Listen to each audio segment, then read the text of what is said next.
اعوذ باللہ من الشیطان الرجیم بسم اللہ الرحمن الرحیم گریڈ 5 السلام علیکم ورحمۃ اللہ وبرکاتہ۔ الحمدللہ آپ سب خیریت سے ہوں گے۔ اللہ تعالیٰ آپ سب کو صحت کاملہ اور حاجلہ عطا فرمائے۔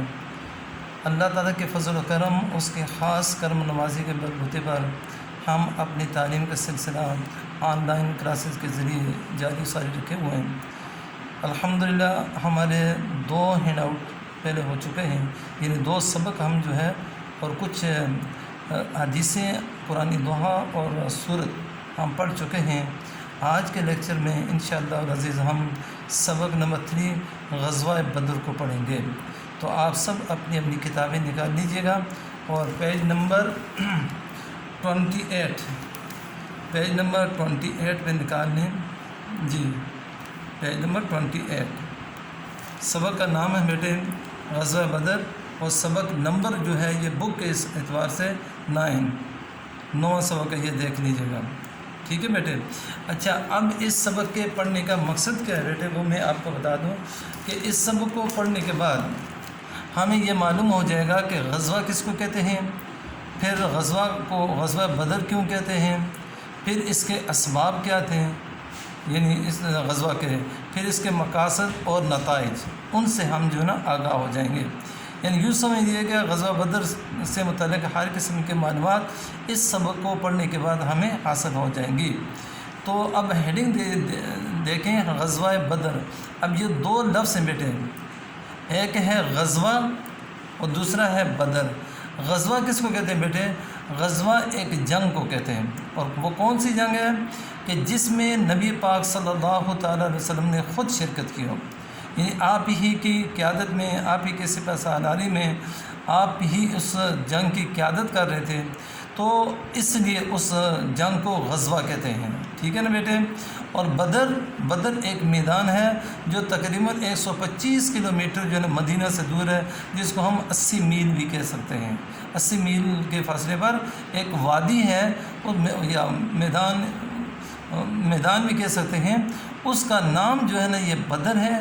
اس جگہ جو ہے نا یہ جنگ ہوئی تھی، جس کی وجہ سے اس کا نام ہی غزوہ بدر رکھ دیا گیا ہے، ٹھیک ہے نا بیٹے۔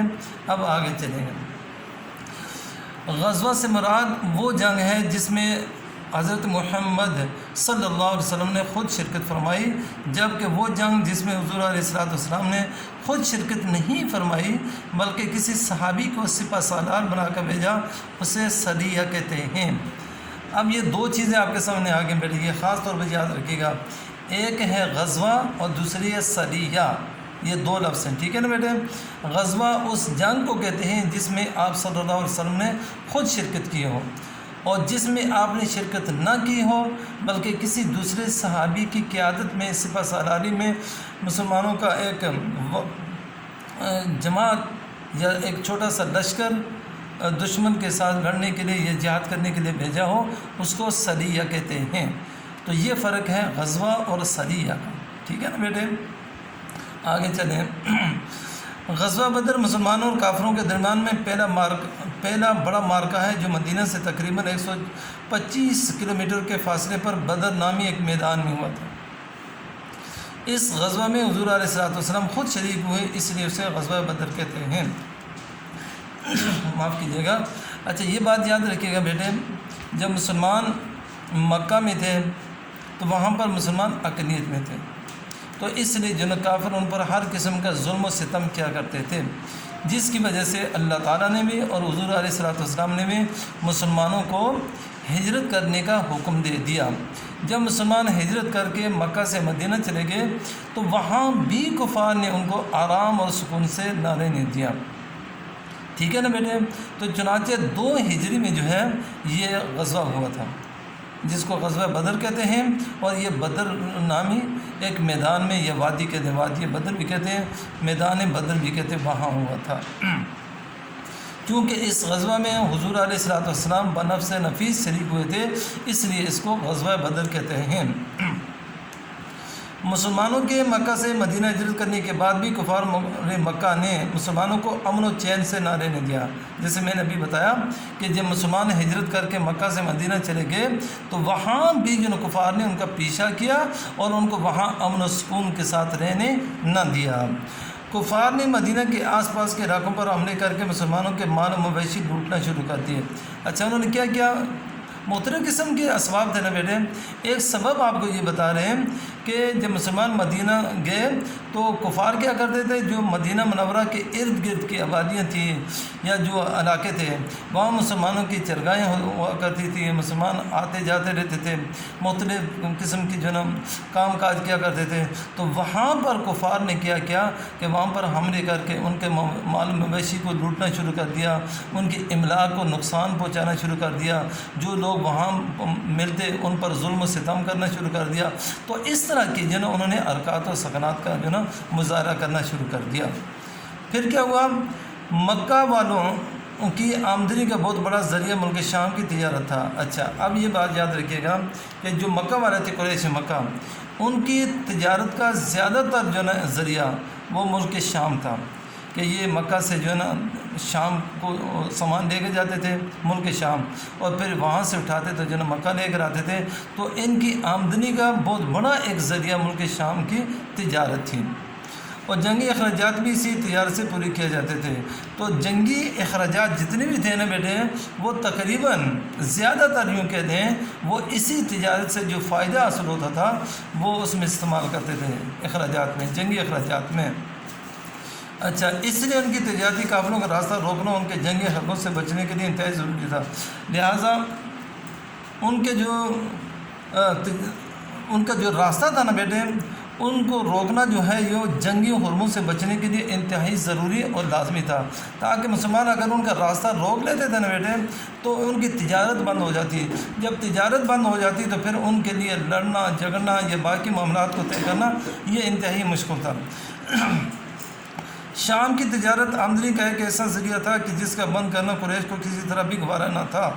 اگر مسلمان بالفرض ان کی شام کی تجارت کو اگر بند کر دیتے تو یہ ان کے لیے بڑا ہی ایک مسئلہ پیدا ہو سکتا تھا، کیونکہ زیادہ تر ان کی تجارت تھی شام کے ساتھ تھی۔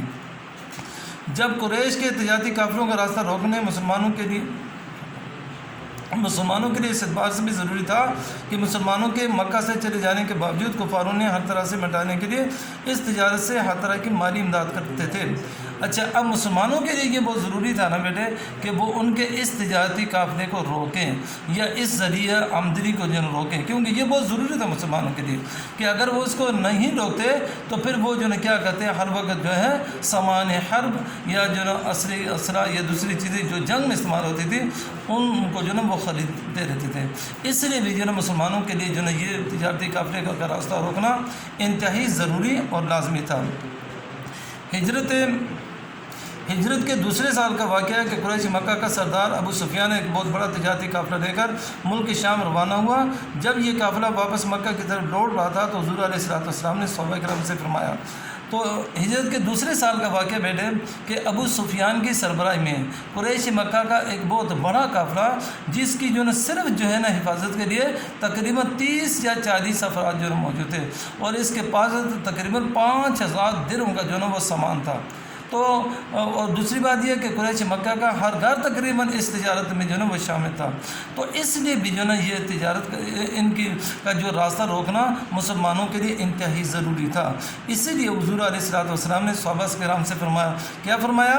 یہ قریش کا قافلہ ہے، یعنی اسی تجارتی قافلے کی بات کی، یہ قریش کا قافلہ ہے جنہوں نے تمہیں تمہارے گھروں سے نکال دیا تھا، یعنی مکہ مکرمہ سے تمہیں انہوں نے بے سر و سامانی کے عالم میں اپنی ظلم و ستم کا نشانہ بنا کر نکال دیا تھا، اور تمہارے مال پر قبضہ کر لیا تھا، اور جو تمہاری مال و املاک تھے، مکان تھے، باقی چیزیں تھیں، ان پر بھی انہوں نے قبضہ کر لیا تھا۔